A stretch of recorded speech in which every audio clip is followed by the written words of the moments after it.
From NHS burnout to locum life in Australia, this episode is about what it really means to take a break and rebuild life on your own terms. We need to appreciate that everyone's definition of success is personal. I once did a locum where I was working alongside a consultant who he said he had a very different definition of success, and he told me about his reverse week, which was that he worked 2 days and had 5 days off. So he'd work 2 days as an emergency consultant, and then 5 days he'd be hydrofoiling by the beach or whatever.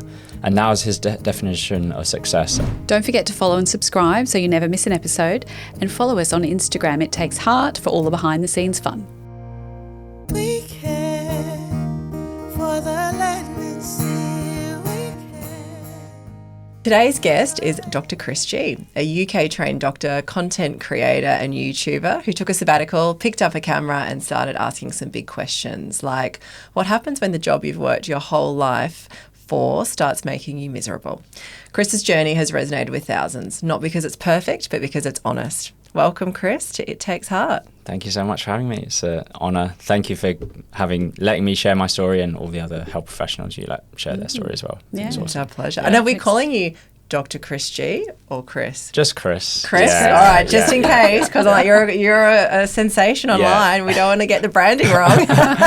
Chris is absolutely fine. Yeah. So we'd love to go back. Yeah. What made you become a doctor? So, yeah, we touched on this earlier. So both my parents are pharmacists, so hospital pharmacists as well. And it was always just in my head that, oh yeah, I'm going to do something healthcare related, something in the hospital. And then when I got to sort of choosing my university degree, they were very much of the mindset, you need to choose a degree which has a job at the end of it. So like medicine, law, engineering. So that already kind of like narrowed my thing. And I didn't like hold it against them or anything for that. And then also at the same time, I really liked Scrubs as a 15, 16-year-old. The TV show. That's TV just show, not the yeah. plot you weren't No, walking not around the dressed plot. in your scrubs. Yeah, I did also like It was clothing. huge. Like that's a big part of pop culture.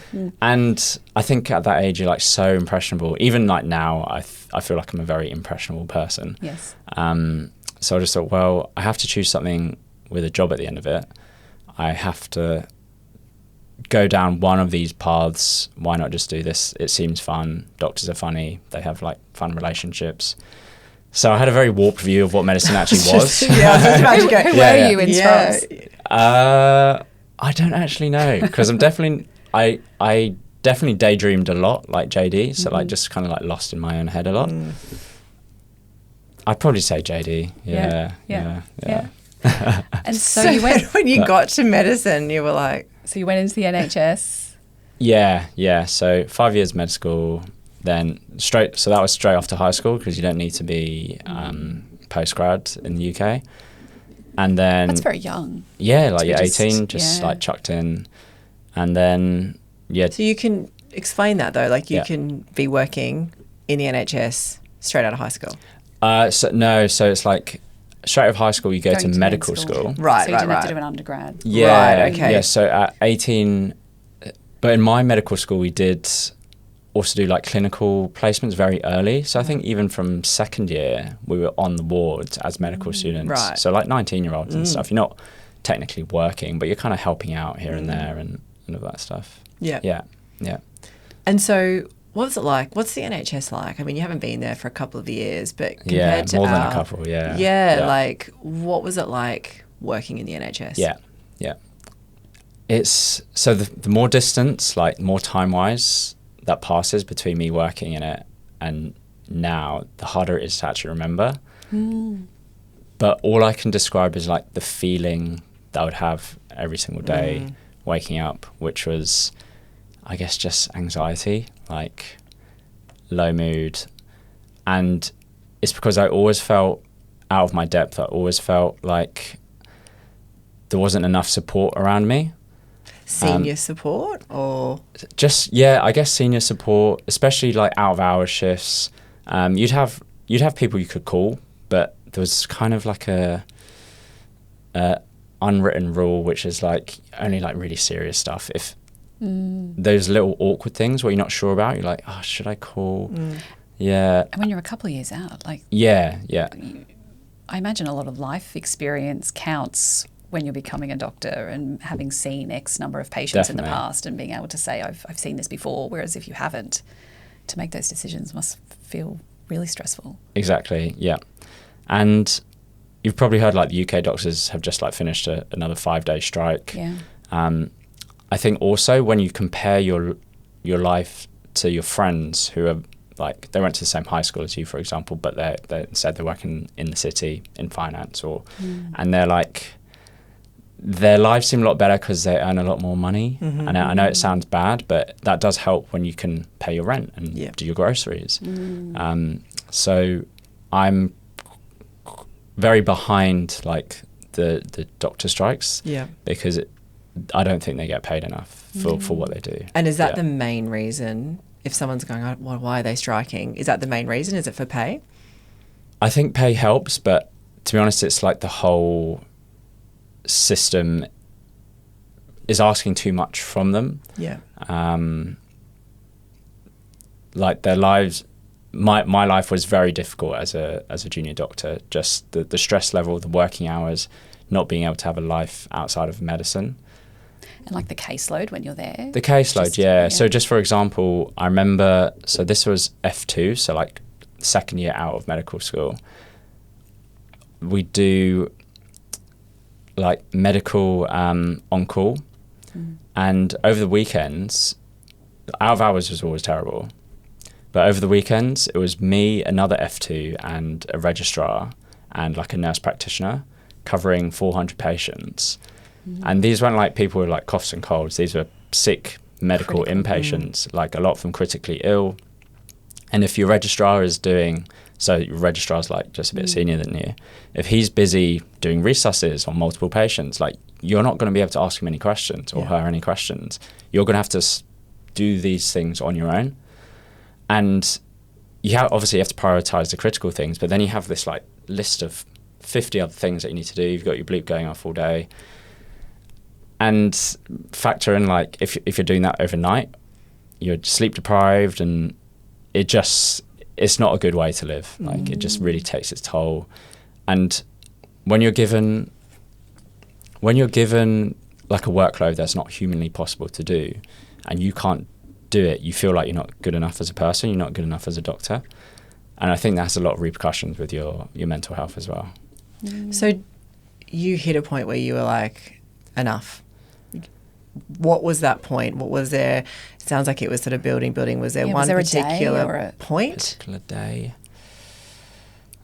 I'd say it would be more of a gradual thing. Even, I guess, throughout medical school, I wasn't 100% sure because I'd see like my more senior colleagues at the time, they were just like first year doctors. I'd see them and be like, oh, I'm not sure I actually want their life. They don't seem very happy. And that's a difficult place to be in itself. If you're continuing your studies and you're pushing and putting everything into this and sacrificing a lot of social life and other things to do this thing that you want to do. And then not look up to the really very derail senior you. people that are doing it. Yeah. Like they always say you should look at the person 5 years ahead of you on the same path. Do you want to do what they're doing? And a lot of the time it wasn't. Like when I was back in the NHS, I didn't see anyone that actually genuinely inspired me. And it didn't excite me to like recreate their life in my own. Yeah. That's really sad, isn't it? Yeah. So one day you went, enough. Yeah, so there's quite a natural break in the UK between, so after your foundation years, so the first 2 years after medical school are called your foundation years. And most people will choose a training pathway at that point. But it's getting very common now that people will take a break after that.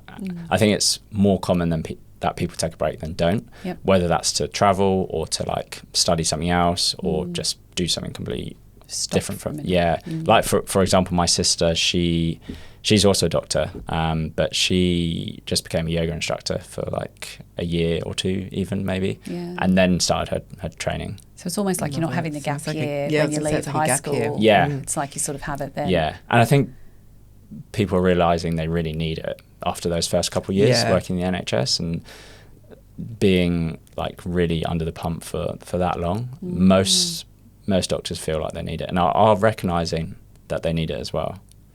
And so then you took that break. Yeah. Where did you go? How did you get from being burnt out to in Australia Yeah, yeah. locuming? Like, what did that space look like? And was it a break like I'm not going back, or was it a... So Or my was it just first a couple break, of months? Was it like, Yeah. I just your need to first break? recharge? I've actually had multiple breaks now. Yeah, okay. I've had, so that first break, so it was 6 months after foundation year 2, and that was like, I think I'm done with medicine. I don't want to go back to the NHS. It was very like cliche, like my hair was like down to here. Yeah. And like, what year are we talking? This would be 2019. Right. So just before COVID. Yes, just before Yeah. COVID. Yeah. So 6 months, long-haired Chris with a backpack, traveling Southeast Asia, Yeah. Yeah. finding himself. Very cliche. Right, yeah. very Yeah, yeah, cliche, yeah. but it was like honestly the best thing that I ever did. Is this when Yeah. you did like the 10 days Oh yeah, meditating in yeah, silence? Yeah. I've actually done that twice now. Yeah. Oh, wow. Oh, wow. You've gone back for more. Yeah, I went back for Do you more. think you could do that? I don't know. Tell me about that experience. Was it? It's probably one of the hardest things you can put yourself through. Because I think I I heard that believe you were that. like, Yeah. you've got heart, like by day 10, you were like, I'm good. But Yeah. Like, but it's also one of the most fascinating experiences you can have as well. Like being able to observe your own mind for that long. Like, when have you ever been disconnected from society or Oh my gosh. anything? For, I struggle for to that long? meditate. what is Like- that? Like, is it literally It's 10 literally just days? 10 of days. just- Yeah, 10 hours per day of meditation. So seated, cross-legged on the floor, and just focusing on your breath initially, and then scanning your body. And you have like some guidance and stuff, and you get meal breaks like breakfast and lunch. But yeah, that's. And where were literally- you? First one was in Myanmar. Mm-hmm. That's actually where it originated from. Yeah. This particular Vipassana one that we do. And then the second one was with my fiance last year in Jakarta, in Indonesia. Yeah. So you did the first 6 months, long hair, Yeah. backpacking, Yeah. Southeast Asia. Yeah. Then what happened? And then I came back to the UK, and I started locuming a bit in the UK, but I was just locuming in the hospital that I worked at for F2. So I wasn't really like traveling around or anything. It's just like, oh, they need a doctor. I'll just work there. I already know the system, etc. And then I was like, I actually don't know what I'm doing with my life right now, because I don't know what specialty I want to do. Like, I guess I should pick one, or if I should just leave and do something else, but I can't because I've been studying for so long. Don't want to throw it And away. that's Yeah, such a yeah. tough thing, isn't it? Yeah, when you yeah. put all those years in, and then you've got in the back of your mind, I've got to come out with a job as Yeah, well. Like, I yeah. think we were also in that era where we all had to go and study something that you then had a job, and Yeah. then to feel like, oh, I don't know if this is my thing. And I think as Yeah. you get older, you might look back and go, well, that was just a moment. But at the time, that's all you've had. So Yeah. it feels like the biggest moment ever. Yes, Yeah. exactly. So, yeah, and then I guess it was by chance. I had one UK doctor friend who went to the same med school as me. He actually just got his citizenship on Monday, just gone. But he had been here for about a year, and he was like, dude, you have to come to Australia. It's the best thing ever. Like, And you hadn't been out. I hadn't been. I'd come here for like a family holiday to Cairns, like Yeah. when I was 15 or something like that. Yeah. And I was like, well, I've nothing else going on, so yeah, I'll give it a crack. And he got me a job at one of the emergencies in Brisbane, and I worked there for a year, and then I stayed there for another year to get my like GP prerequisites. And then obviously you're surrounded by a lot of other UK doctors who are doing a very similar thing, and they introduced me to like the whole locum stuff. Yeah. Yeah. Because actually, I remember seeing when you were sharing when you were looking to do GP. Is that right? Yes. Yeah. Yeah. Yeah. And then Still am. that's Still, still, yeah. Yeah, that's But the it's plan. really challenging, and I Yeah, thought that was yeah. really interesting when I saw that video because not realizing just how competitive. Yeah, it's getting That a lot is. more competitive. So that first intake this year for 2026 start was like really oversubscribed, and Southeast Queensland, rural Southeast Queensland, was the most popular region in the country. Yeah. And obviously that was my first choice. I didn't actually put any other preferences because I really did want to stay around here. So I didn't get a place. But they have just opened up applications for like second intake just yesterday. So I'm reapplying. I've extended my training preferences to like, was it North Coast, Yeah. New South Wales, Yeah. So Maybe we Byron can Plain area. build your profile and then be like, if you let Chris in, Yeah. we could do some great profiling on Yeah, the yeah. program, Yeah, you know, yeah, exactly. opportunities. Yeah, yeah. So have you Location. locumed then, all your time has been out here doing various locums? I have, so I worked 2 years full-time essentially in Brisbane, and then I've just been doing locuming around New South Wales, Queensland, Tasmania. Yeah. And what have you noticed? Like, what's the biggest difference? Between working in Australia compared to the NHS? Yeah. Like, are you enjoying medicine again?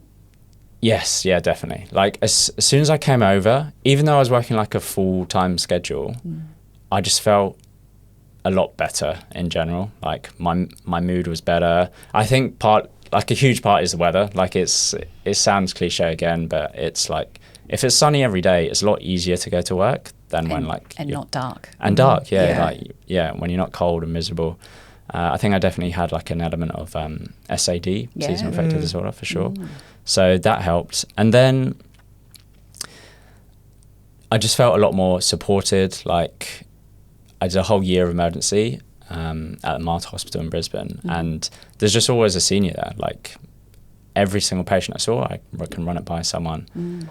And if you look at the ratios, if you think about that small team you had doing being responsible for that 400 patient load, how does that compare in a hospital like that? Yeah. So I guess one thing that I haven't experienced is being like, for example, on call, because I somehow managed to like slip around that. So I actually probably wouldn't be able to compare it directly. Yeah. The style of job that I was doing was very different. So like in emergency, you're just seeing one patient after the other. Whereas when I was doing the on-calls in the UK, that's when we had that like high patient load. I've heard it can be quite bad here as well, so I'm not going to... And it depends, obviously, health service to health service and where you're located and, you know, all of those factors. Yeah. Do you think from the time that you've had in Australia so far, had you studied medicine out here and gone in, you know, in those junior years, do you think you would have been equally as burnt out? It's a good question. Yeah. I don't think so. I feel like interns are a lot more supported here. Like they're a lot more protected. Just from speaking to people and just my experience. But it's really hard to tell, isn't it? Like when you look at the, the doctors 5 years ahead of you now. Yeah. Are you inspired by what you see 100%, out in Australia? Yeah. Because of the lifestyle that they're leading? How so? Talk Or- to us about what's inspiring. So one of the things that actually got me to kind of commit to staying was I was working in the Mater as well with a emergency consultant, probably only like maybe 4 or 5 years older than me. He'd just qualified as a consultant. And this conversation actually made me want to stay in Australia. He basically said he was earning 3 times as much as his consultant friends back home who were also working in emergency.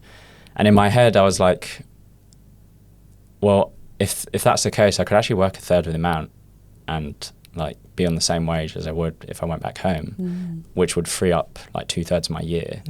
So imagine what you could do with you saying locuming too can be like a reverse holiday. Like you can do all these other things. Exactly. Yeah. I think coming here gave me more of my life back outside of medicine. Yeah. Not that I dislike medicine or anything. I just like a lot of aspects of life, and I don't like that. And being able to set boundaries for yourself. To ensure that you can have that balance. By the sounds of it. So there's go on. Whereas in the UK, it was like you're a doctor, and it felt like I wasn't anything else. I just kind of in medicine, I was burning out, and like I wasn't doing all these other things I wanted to try, like content creation or training or anything like that. Yeah. So there's loads of great things about being out in Australia and working in the system out here, but there's also, all of our creepy crawlies, and we've seen in your videos you've got Ron, the head of HR, the bird. Yeah. There's Dr. Hopkins, the kangaroo. New addition I think to you've the even cinematic universe. Yeah. This is it. You've even had the gardener came in and did some X-rays at one point. And I think that was actually true. That was true, right? So we get to it in a minute. Yeah. Must keep it interesting. But I remember when we lived in London and people would be like, God, out there, there's drop bears and there's you ride kangaroos to school. Yeah. Something's going to kill you. Yeah. All the creepy crawlies. Have you found any of those things confronting? And what are the wildest things you've seen on your travels out here? Like, I feel like those things are so exaggerated by the rest of the world. Like all these creepy crawlies. It's almost become like a meme in itself. Like Australia has like animals that will kill you and stuff. I'm sure there are, but I haven't actually seen, even going to like these rural places, I've never felt like threatened by an animal. They're all very cute and approachable. Yeah. Like Dr. Hopkins and Ron. Yeah. Ron's a bit annoying. He's a curly, so yeah. HR. and noisy. Yeah, very noisy. Tell us about the gardener doing the x-rays. Yeah, that blew my mind. So basically, this was actually very recently in rural Queensland. I won't say exactly where it was, but in my first week, I was working in one small hospital and I was told that the nurses were doing x-rays, which I was like, oh, that's really cool. So they just do an extra course, which allows them to be an x-ray operator. Doctors can do it too, but there's like a weird loophole that doctors aren't allowed to do it and then they can't order the x-ray and then do it, which is very strange. So there's almost no point in the doctors learning. Like a referral person. Yeah, it has to be a referral, yeah.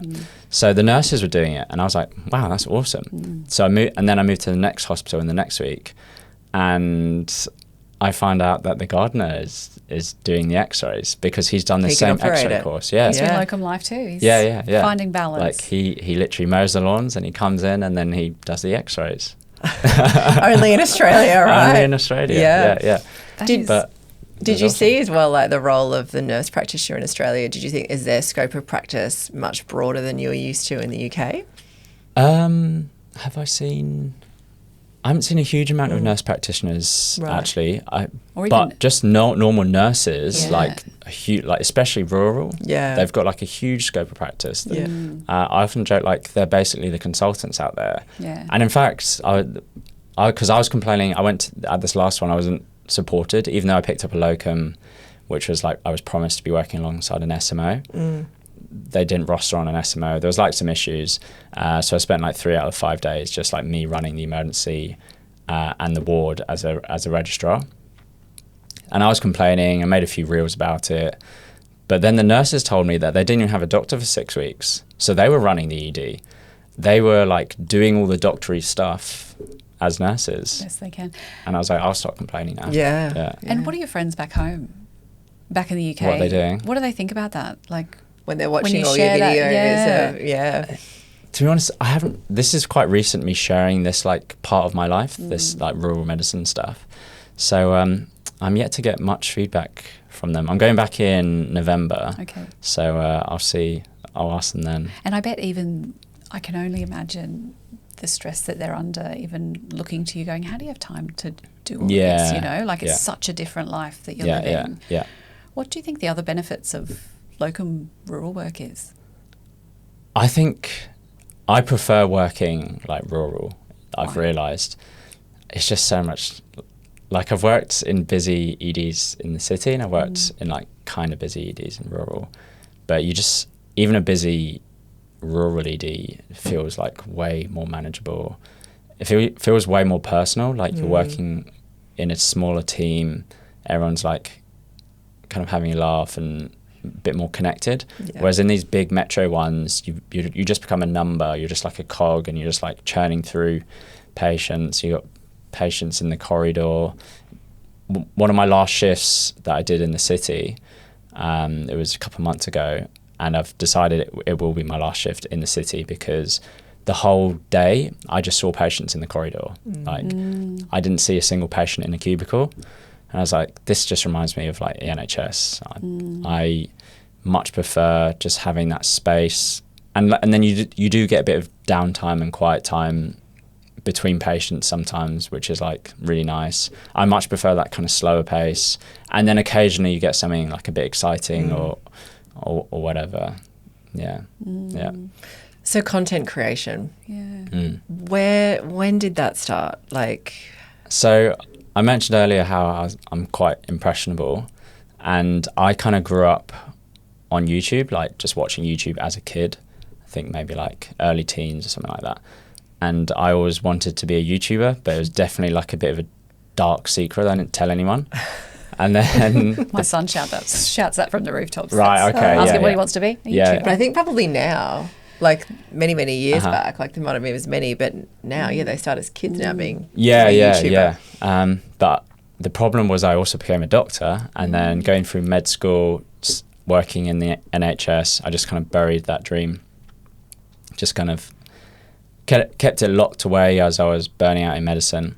Do you think also there was a little part of that because it was like, well, what's that as a job? Like if we think about your parents and not to your parents, disrespect, but it's like, trying to have a job at the end of it. It seems just frivolous and silly. Yeah, it seems like a bit of a waste of time. Yeah. And that's, so after those foundation years, I think I just finished my traveling at that time, my first 6-month travels. I came across a doctor YouTuber called Ali Abdaal, if you've heard of him. Probably one of the biggest doctor YouTubers. Well, he's an ex-doctor YouTuber now. And watching him just unapologetically make YouTube videos, I was like, I could actually do this too. He's a doctor, I'm a doctor. We were a very similar level, like he was doing his F2 as well. And it just gave me permission to start, something that I'd always wanted to do, but secretly I was like, I'm not really sure if I can give that a go. Like, it's not professional. Also comes back to that, you can't be what you can't see. Yes, that's huge. I really like that that quote as well. Yeah. Like, I really resonate with that. And interesting that you're working in medicine with zero inspiration of what you could be, but you've seen this other person on socials. Online, yeah. And that's inspiring. Yeah, yeah. Like, that's a problem, isn't it? That the people in front of you. Yeah. So it was so cool just seeing his journey, like how he was still working full-time as a doctor at that point. He was doing his YouTube channel. He was doing a podcast. He was building a business at the same time. It did also blow my mind how he was doing that. Yeah. Just comparing my F2 years. Yeah. I was like, I could have never done that. Like, I don't know how he physically Have did you it. ever found out how he did that? No, I would love to like speak to him one day, but I think he's kind of gone off the stratosphere in terms of like how, like he's pretty famous now. I think in terms of like content creation. Is there anything that you don't or won't share online? I draw the line of like, I guess, people around me. So like family, friends, partner. Like if they don't want to be in my videos, like that's 100%, I completely agree. Like they shouldn't if they don't want to be in it. For me personally, no, I'm pretty open now. And I guess you mentioned there it was only recently that you're doing the locum life stuff. So it was a lot of like the travel and just day-to-day before then? Yeah, so when I was first inspired by Ali Abdaal, it was also just as I came over to Australia. Because you were in lockdown. Did I see a video? You were in lockdown. Yeah. So 2020, 2 weeks hotel quarantine, no windows open, no fresh air, just me and my iPhone 11 camera. And I was like, well, if I don't do it now, I'm literally never going to do it. I've got 2 weeks of much time. Yeah. So I was just like, okay, I'll start making videos. At the time, I was really into like calisthenics and fitness. So I was like, I'll just start with the like fitness because that's what I wanted to talk about. So I started making like a few of those videos. And yeah, just that's where it all came from. Just went from there. Yeah. You've said though that it's like been the biggest personal development journey. Yeah. Why? So it started off with like, me giving like health and fitness tips. And then with the travels, I was kind of continuing that. But then it got to a point where I realized people really weren't connecting with that. What they were connecting with was just me sharing my own story. So I kind of lent into that more and realized I actually enjoyed that more as well. And you never run out of ideas when you just talking about your own life. That's it. There's infinite ideas. Especially all these locums too. You've got so much content then when that happened. Whereas before with the health and fitness stuff, you have to really like research what you're saying. You don't want to say the wrong things. Have to be an expert about something that you're not trained in or what have you. And I think I actually really I liked and still love making videos. So it didn't really matter what the content topic was about. I just wanted to create. And in terms of So you asked about it being the biggest personal development journey. So if I were to go back 5 years and look at myself now, I'd be like, I can't believe this is happening. Like even just being here, like sitting to YouTube, sharing my story, because most people would have considered me very like introverted, doesn't really share much about himself. Chris is like the mysterious one. We don't really know what's going on in here. Doing the content stuff just gave me a voice, like, because I felt comfortable. Just you're essentially on your own as a content creator. You're just on your own in a room speaking to a camera, and it was almost like a journal. Like I just also describe it as like therapy, because I'm just venting to the camera often. Does that feel hugely uncomfortable though? I imagine when you started doing that, like it's a really scary thing to be vulnerable, particularly if you are a bit more introverted. You've gone from 0 to 100, right? Like I'm introverted, no one knows what I'm thinking, but here you go. Here are all my thoughts. It was hard at first. I guess at the start it was like I wasn't sharing myself because it was like health and fitness tips. Yeah. So that was fine. It was still really scary just doing that. I was going to say that. Yeah. Like, did you have that fear of judgment? Yes, and particularly friends. I think sometimes when it's for strangers, you're like, who cares what they think? But what are my peers and my friends and my family going to think about this? Yeah. So the hardest bit of content creation, it wasn't the tech, it wasn't the editing, it wasn't the thumbnails. It is the fear of being seen. And not by random internet strangers, but by people that you know in real life. What if my medical school friends see this? What if my consultant stumbles across my YouTube channel and brings it up in the tea room? That was like my biggest fear. Not failing at YouTube and like not getting any views, but actually people seeing my stuff, which is weird because you're putting yourself out there, and you do want to be seen, you do want to get the views and stuff, but at the same time you don't want anyone to see it. It's quite strange. Yes. And I think just with time of doing it over and over, I don't even think about the people watching it in a way. Like it surprises me when people say, oh, I've watched all your videos. Because you're like, really? Yeah, I'm like, oh, wow, okay, that's cool. You've got a lot of time on your hands. Yeah, because from my perspective, it's just me talking to a camera and then I see some numbers on a screen. But actually I'm speaking to thousands, sometimes millions of people. And with time, you just kind of get over it. If you do it enough, yes, my med school friends will see it. Everywhere I locum now, people will be like, I recognise you from Thingy. And yes, I feel a bit uncomfortable, but I think just with time, you get over it.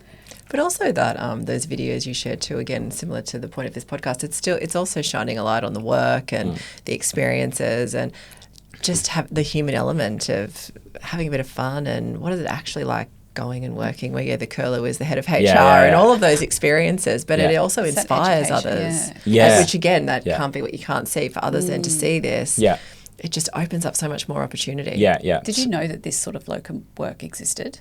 If you look back. Oh, definitely not. No. Because when you said you locumed in the UK, what's that like compared to locuming out here? It wasn't like locuming. It was just like, oh, the hospital I was already working in, they need doctors. I don't even know if it was called locuming. It was just like, I'm just filling in some like roster gaps. And if someone had told me this was available, like in those dark years, I'd be like, oh, well, at least I've got that to look forward to. So I guess, you're right. By sharing my story, people can see, look at this guy's lifestyle. That's actually something that I'm inspired by. Kind of like how I was inspired by Ali Abdaal.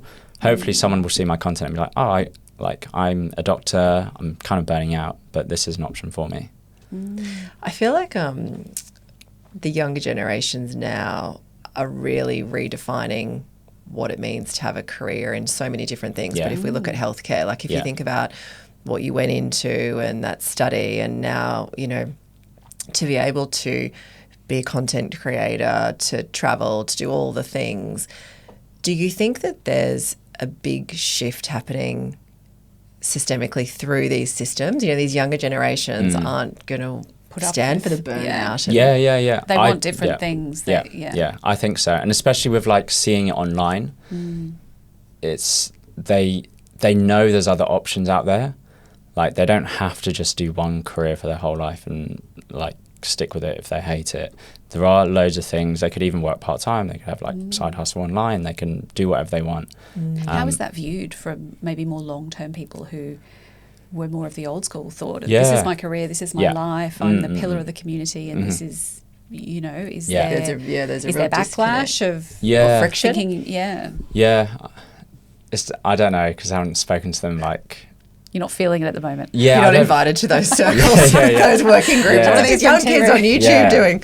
I have. Oh, I guess I've been to some like locums, and the consultant like finds out I've got content, and they're like, often they just like, oh, that's cool, but they don't really like understand like what exactly I'm doing.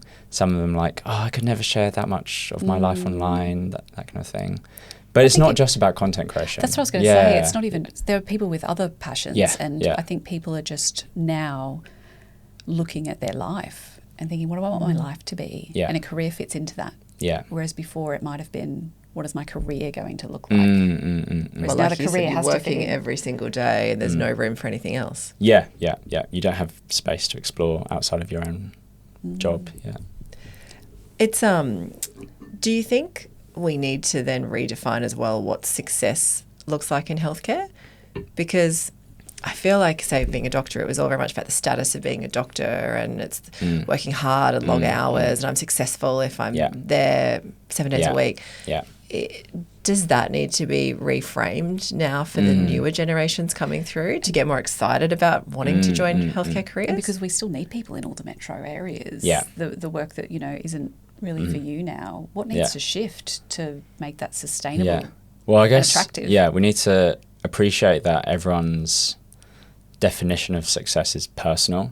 Like, everyone wants different things. Like, it's totally okay for some people who they do want to climb up that ladder. They want to become a neurosurgeon. They want the titles. They want that kind of like life.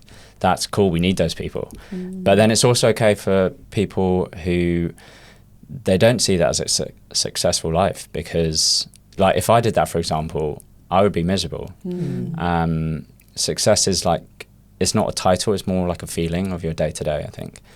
And I once did a locum where I was working alongside a consultant who he said he had a very different definition of success, and he told me about his reverse week, which was that he worked 2 days and had 5 days off. So he'd work 2 days as an emergency consultant, and then 5 days he'd be hydrofoiling by the beach or whatever. And that was his definition of success. And like, it would be very different to a lot of doctors or other professionals' definition. Obviously, you'd get paid less by working less, but it didn't matter. What's important to you is Yeah. different. So Yeah. what does success look like for you? For me, I'm very inspired by that consultant's kind of like reverse week. I think to be honest, my life now, I feel like I'm very happy. Like, obviously, I still want to kind of get the title of being a GP, just because it will open more doors. Also, I get a bit more training and like feel a bit more comfortable. What is it about GP that interests you? I think, like I said before, I'm a very multi-passionate person. There's nothing more boring to me than just specialising in one thing. Like, I want to do all these different things. And GP and emergency as well, to be fair, but I hate night shifts. Like, you see everything. Like, and you can kind of make it what you want. It can be very varied. So like a successful life to me would be working a couple of days as a GP, and then the other days doing content or spending time with family, friends, just living life outside of medicine. Do you think that, this is a big call if you do, but do you think that coming out and doing this locum life really saved your career in medicine? Yeah, that's a good question, definitely. Because doing locum stuff, it gave me more time outside of medicine to explore other passions, like content, for example. If I was still working full-time all the time and knowing that I'd only be doing that full-time stuff for the rest of my life, I think I'd be like, is this really it? I've got so much other things that I want to try. So I think so. So if you think about attracting people into healthcare, you're really inspiring people that you can build the healthcare career that you want. It doesn't have to be any certain way. It sounds like there are just so many pathways, so many options, so much variety for anyone, which I think is a really important message. That people do still choose a career in health. I think out of post-COVID years where, you know, it's challenging, isn't it? I think there's a lot of people who have felt the strain, and I think it's just really important that anyone feeling like that, there could be an alternative option still within healthcare. Yes, you don't have to just quit. You don't have to completely. leave healthcare. You can still fall back in love. Absolutely. With the reason. Yeah. And the more like control and space you have over it, the more you actually enjoy it, I think. Like when I go to work now, I actually enjoy it because I'm not there every single day of the week. I'm just there like because I chose to be there, which is, And exploring all these new locations. Yeah, I get to travel, I get to go around the country, see Australia. While getting paid. Whilst getting paid, yeah. Yeah, it's great. What's one change you think we could make now that would make healthcare happier for everyone? Yeah, that's a difficult one. It's a bit of a big question. Yeah. Big, small change, couple of change, top 10, you know. Yeah. So it's hard because obviously the reason healthcare is bad for health workers at times, especially in NHS and stuff, is because of the system that they work in where they're under-resourced, understaffed. That is like, I guess, politically maybe things need to change. They need more funding for the public health system, whatever. That's really hard to do. I guess what we could do from the ground up is like maybe like a cultural change around celebrating healthcare workers who do things outside of medicine, not celebrating like martyrdom where you feel like you have to sacrifice your health, your mental health, your physical health to be a doctor or whatever. So yeah, I guess like cultural shifts around that. Because that, it's in such conflict, isn't it? Celebrating that martyrdom. We won't look after our own health. Yeah. You know, but yet we're healthcare workers. Yeah. Even like just to shift that mindset. Yeah. Like not encouraging people to stay 2 hours after work to get the work done. Not that hasn't happened here. That was like, but it does happen, and that's definitely come up in some of our other conversations where nurses have said that they stay back and they do another shift and and they've asked to come in early the next day, and it's just a constant cycle. And they were saying yes, from the ground up, it's from leadership not asking more and more and more, but it's equally for the healthcare workers to say no. I need a break, or I've got these things on. So but making that okay, you know, it's just a different conversation. Yeah. And bringing it in line to everything that we know about other areas outside of health, of how we need to treat people in the workplace and how to inspire people to want to come back tomorrow. Yeah.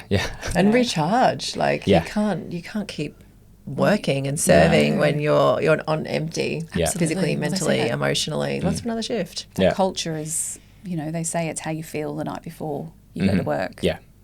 That sort of the Sunday scaries. The Sunday scaries. Do you get heard those? that Do you ever get Not us. No, No. you guys are doing a great You job. ask me in front of a boss. I'll walk out after and you can ask it. But to be honest, though, probably that's where we really love coming in more. Yeah. Like I don't have that, but I can't imagine. I probably did a little when I was an occupational therapist. Yeah. And I remember probably similar to you, I was a bit like, is this it? And I didn't do it for very long. And I remember when I went to the UK in the NHS, they'd be ringing going, do you want this shift? Do you want to do this locum? I was like, not really. And you weren't qualified. You were like, I can't do that. I don't want to go. I don't want to go and work in that room. I'm better off in pediatrics or whatever it might be. That's not my jam, mental health. So, I did feel it then. Yeah. And I do sometimes think, had I not felt like that, or if I'd seen something a bit more exciting ahead of me, maybe I would have stayed in it, you know. So instead I went and recruited occupational therapists because I felt like I was on the sidelines of the profession, you know. So it's not too late. No, I'm all in now. I'm going to become a content creator. Imagine. Okay. No. Well, so today CMR are going to be making a donation to a charity of your choice with this episode. Yeah. Where can we donate to? So I chose Against Malaria Foundation, if that's okay. Yeah. Of course. It's your choice. Just because I really so I got introduced to the idea of effective altruism. I don't know if you've ever heard of it. No. Basically, you are trying to, instead of like, it's not really about you feeling good about your donation, but actually putting your money where it will do the most, give the most benefit. So from my understanding, Against Malaria Foundation, you almost get the most bang for your buck, I guess, in terms of like lives saved, because it's very simple. Mosquito nets are really cheap. So I guess your money goes a bit further. So what a great choice. Yeah, I love that. Fantastic. Chris, thank you so much. Thank you so much. Like, it's been really cool sharing my story. Thank you for having this platform for like all other health professionals and doctors and nurses and everyone to share their story too. I think it's a really powerful thing.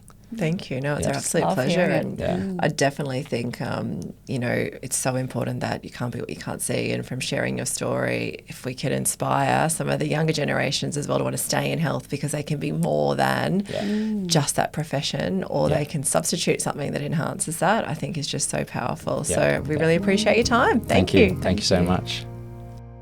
We care for the land. We acknowledge the traditional custodians of the land of which we meet, who for centuries have shared ancient methods of healing and cared for their communities.